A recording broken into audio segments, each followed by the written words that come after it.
আপনাকে আবারও সিবিআই তলব করে কি বললো? না, তলব করেনি তো, ওই কিছু ডকুমেন্টস আমার নেওয়া আছে তাই আমি ফোন করেছিলাম। আজকে সিবিআই আপনাকে কেন ডেকেছে? এর আগে তো আপনাকে জিজ্ঞাসাবাদ করা হয়েছে একই মামলা। হয়তো কাগজপত্র নেওয়ার আছে বা দরকার আছে। আপনার বাড়ি থেকেও তো কিছু কাগজপত্র তারা সিজ করেছিল, তো সেই সব নিয়ে তো জিজ্ঞাসাবাদ করেছিল। আজকে কি জিজ্ঞাসাবাদের জন্য? না না না, তাহলে কিসের জন্য? আজকে জাস্ট একটু ডেকেছে, কোর্টে মনে হয় কিছু একটা বলতে হবে।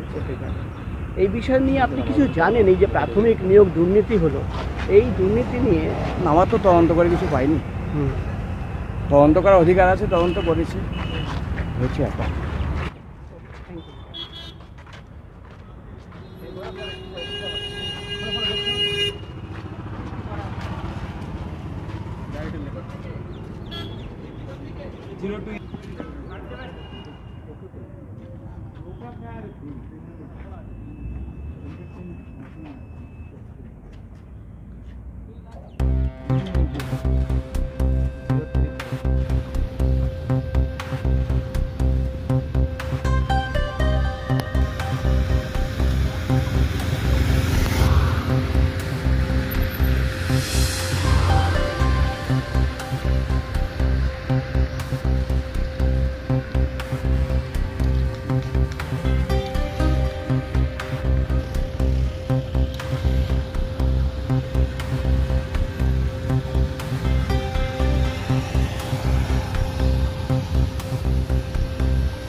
এটা প্রাইমারি রিক্রুটমেন্ট কেসের জন্য ডাকা হয়েছে।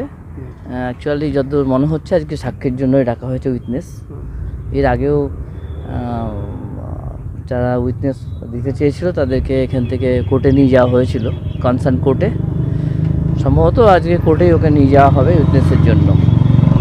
আরও কিছু যে জিজ্ঞাসাবাদ থেকে সেটা করবে, জিজ্ঞাসাবাদ না হওয়া পর্যন্ত বোঝা যাচ্ছে না। আচ্ছা, আজকে কি জিজ্ঞাসাবাদের জন্য ডাকা হয়েছে নাকি? মোস্ট প্রবাবলি বলেনি খুলে, কিন্তু উইটনেসের জন্যই ডাকা হচ্ছে বোঝা গেল। উইটনেসের জন্য ডাকা হয়েছে। এর আগে বিকাশ অধিকারীর বাড়ি থেকে একাধিক নথি বাজেয়াপ্ত করা হয়, কিছু ক্যান্ডিডেটের লিস্ট থেকে শুরু করে এইসব, মানে এই বিষয় নিয়ে কিছু বলবেন? এগুলো যা ও এক্সপ্লানেশন আগে করে দেওয়া হয়েছে। হ্যাঁ, যেহেতু ও বিএড কলেজটার অথরিটি ছিল, ইউনিয়নটা চালাতো, স্বাভাবিক কারণে ওর বাড়িতে অনেক কাগজই থাকতে পারে বিএড ডিএলএড রিলেটেড। তো সেই কাগজগুলোই ছিল, এক্সপ্লানেশন এর আগে করে দিয়েছে এবং এজেন্সি ভেরি মাচ স্যাটিসফাইড, এটা বোঝা যায়। সে কারণেই বোধহয় আজকে উইটনেসের জন্য ডাকা হয়েছে। আপনার পুরো নাম বলে? সৌমেন চ্যাটার্জি।